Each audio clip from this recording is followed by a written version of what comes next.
everybody, tonight's recipe is quick cooker jambalaya, and I've kind of already prepped some of the ingredients just for this demonstration, but tonight that's what I'm cooking for dinner and I thought I would share it with you.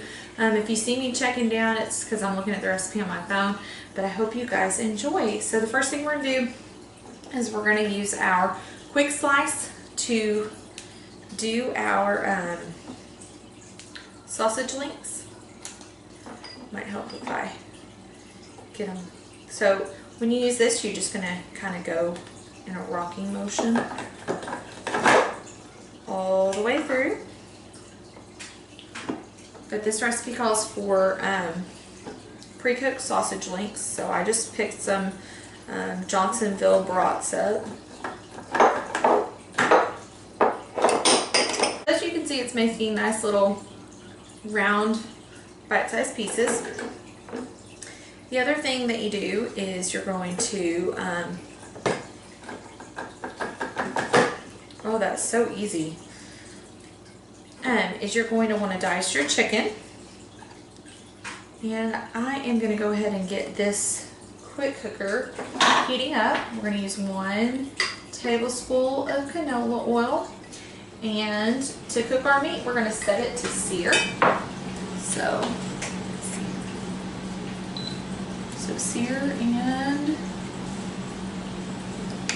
start.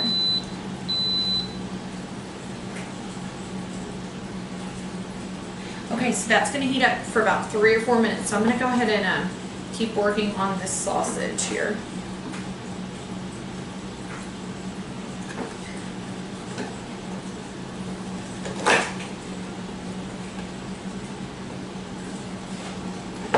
So this comes apart and comes with a little tray to catch anything that falls between the slats there. Very cool, quick and easy way to do that. Next, we're going to cut our onion and put it in the manual food processor. It calls for 1 small onion, and so I'm only doing half because this onion is a big onion. So you're going to want to quarter it, and then we're going to, of course, coarsely chop it in the food processor, the manual food processor. Comes in 3 pieces, has a grippy bottom, and it's super easy to use. It's a lot quicker than pulling out your big machine. I absolutely love it.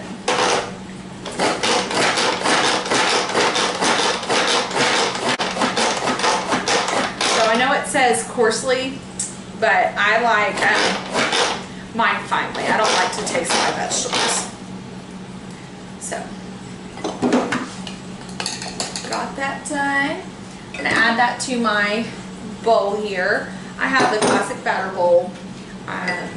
You can use just whatever bowl that you have. So we're going to add that to our celery that I've already diced up. The same thing with the celery. I don't like it coarsely chopped, so I finely chopped that by hand. Well, actually more like diced. Okay, and I can hear that is starting to get ready for my sausage links. Very much so, ready for the sausage links. So we are going to put that in and sear that for about 3 to 4 minutes. While that's in there, I'm now going to do the bell pepper. So if you guys have the scoop loop, this is a perfect tool for that. You just stick it in and turn. And I guess I forgot my spoon. Do this the old-fashioned way. So you're going to want to get all of the stems and the veins out of your bell pepper. Almost got them all. So I'm going to go ahead and quarter this up as well, just to make it easier on the manual food processor.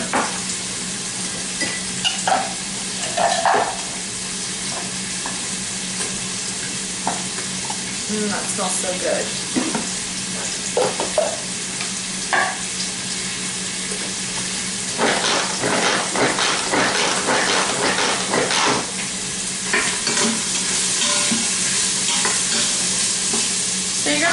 that a quick stir as you're going.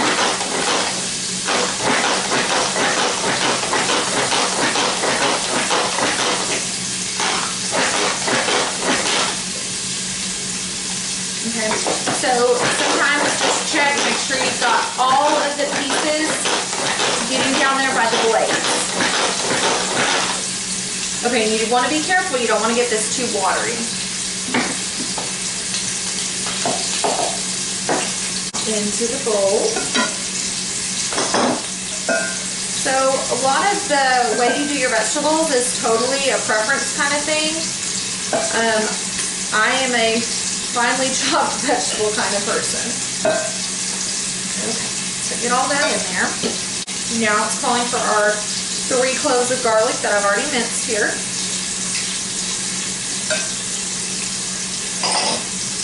And then we are going to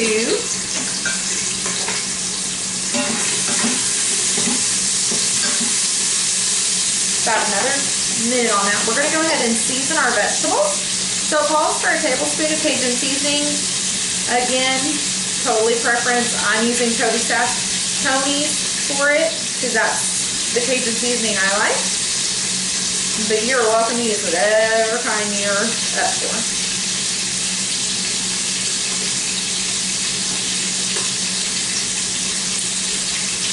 So I'm just kind of sprinkling and stirring here.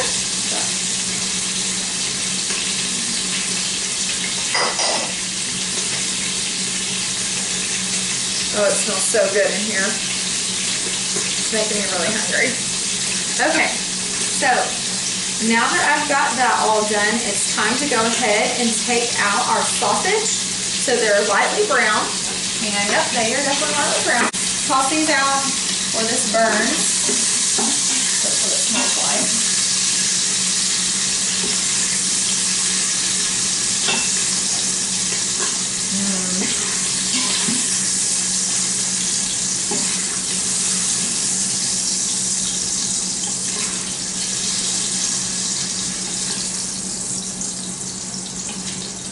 One more little piece there. Take it out.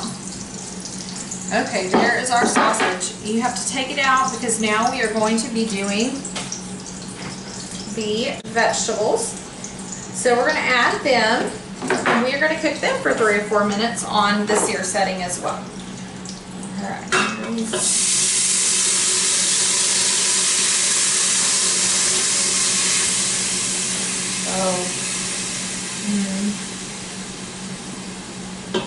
So I'm just using my scraper here. Make sure we get it. So we are going to let that simmer, or actually sear, for 3 to 4 minutes.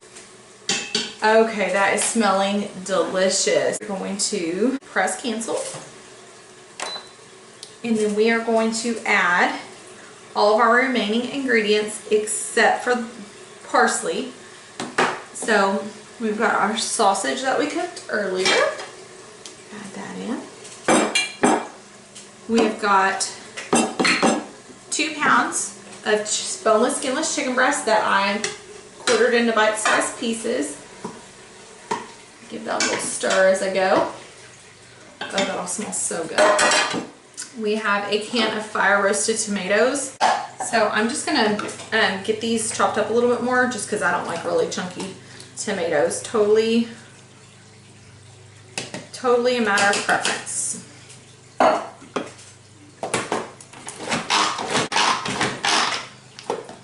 So that's what's great about having the manual food processors. You can do stuff like that really quickly.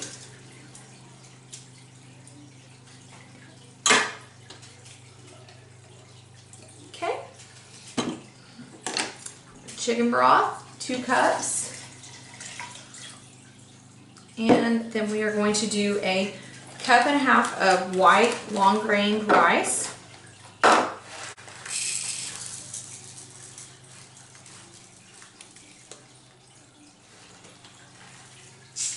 I'm going to try to kind of evenly get that all in there. Cut.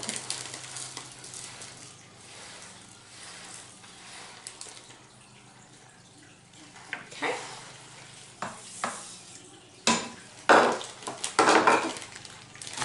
So we are going to set our quick cooker to the white rice set. We are going to put the lid in place, and then we are going to let it build up pressure and cook.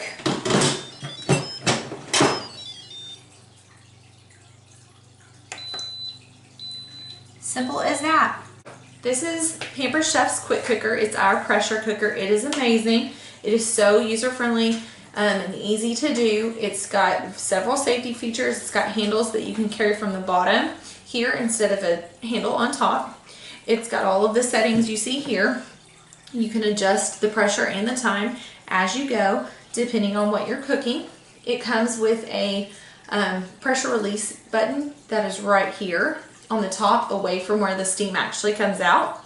And so with this recipe in particular, we're going to do what's called a natural release. It's 10 minutes of just letting it sit there in the pot, releasing its own pressure, and then after the 10-minute mark we can release the pressure and take it out and try it.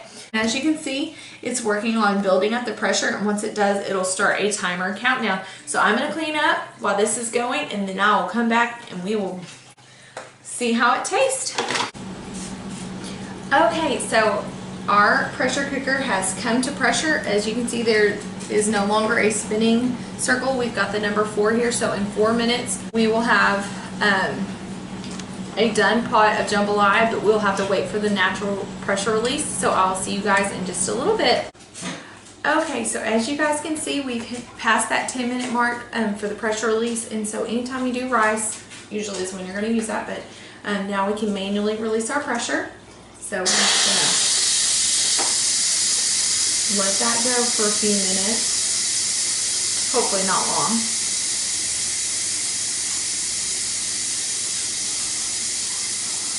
Still sizzling. So what's great about this is that the whole time that this was cooking, I didn't have to stand over the stove and watch it. I didn't have to be right there making sure everything was getting cooked correctly. It's in this pot. It's set it and forget it. I was able to get my kitchen cleaned up, get some laundry done, spend some time with my kiddo. It's wonderful that this lets me be able to do that. So not quite done all the way, all the steam out there yet, but it does smell really good.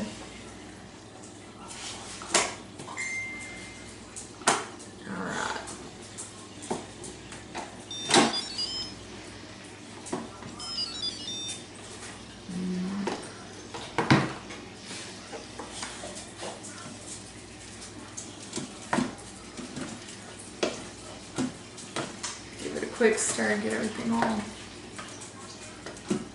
all mixed in there so we get a good scoop out. Oh, smells so good. Okay.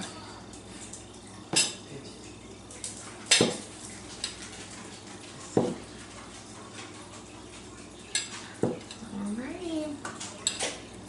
So this is our finished product, and it looks yummy. It smells good too. Make sure that before you put the lid on your quick cooker that you stir all of that in real good. Get that rice down in there, because a few of my rice kernels did not get cooked all the way. That's okay.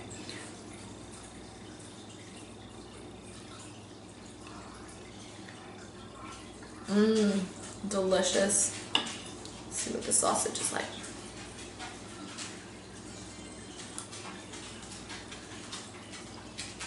Oh, that's so good. Okay, well, I hope you guys enjoyed watching me make the quick cooker jambalaya.